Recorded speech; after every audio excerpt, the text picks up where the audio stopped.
Our hearts beat to the city streets.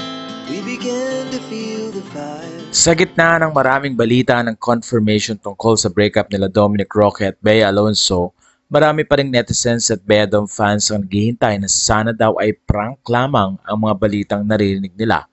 Pero tinuldukan na ni Boy Abunda ang nasabing balita kahapon at kinumpirma na niya ang balitang hiwalay na si Bea at Dominic. Kasunod nito ay sinabi din ng King of Talk na si Boy Abunda na wala nang mangyayaring kasalan dahil isinaudi na ni Bea ang engagement ring kay Dominic Roque. Kaya naman kahit ang photographer na si Carlo Torrio ay nalungkot din. Ayon sa kanya, excited sila nang makatanggap sila ng tawag na sila ang gagawa ng prenup shoot para kay Bea at Dominic.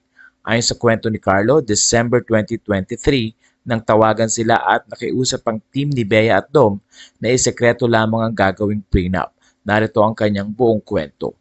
We received a call last December to shoot Bea and Dom's prenup.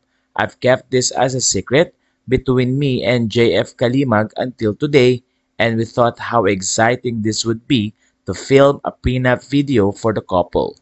We're supposed to fly somewhere between Asia and Europe, and imagine how magical and full of love this experience for them. Nakakalungkot, nakakagulat. I wish for both of them to heal and find the time to recover. Mahigpit na yakap. Samantala, nabanggit din ni Boy Abunda ang sana daw ay kasal sa Tagaytay na later on nga ay na-cancel ito. Kaya naman sa puntong ito ay hindi rin napigilan ng mga fans ni Bea at Dominic ang malungkot at maiyak sa naging kwento.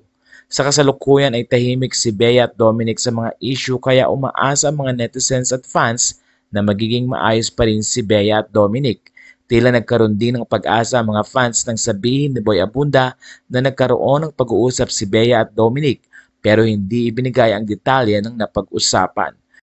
Pero ayon kay Boy Abunda, nagkausap man ng dalawa or kung magkasunduman si Bea at Dominic, paniguradong wala pa ring mangyayaring kasal ngayong 2024. Kaya patuloy ang prayers ng mga fans at pagsuporta at inihiling na sana daw ay maging maayos muli ang relasyon ni Bea at Dominic Roque.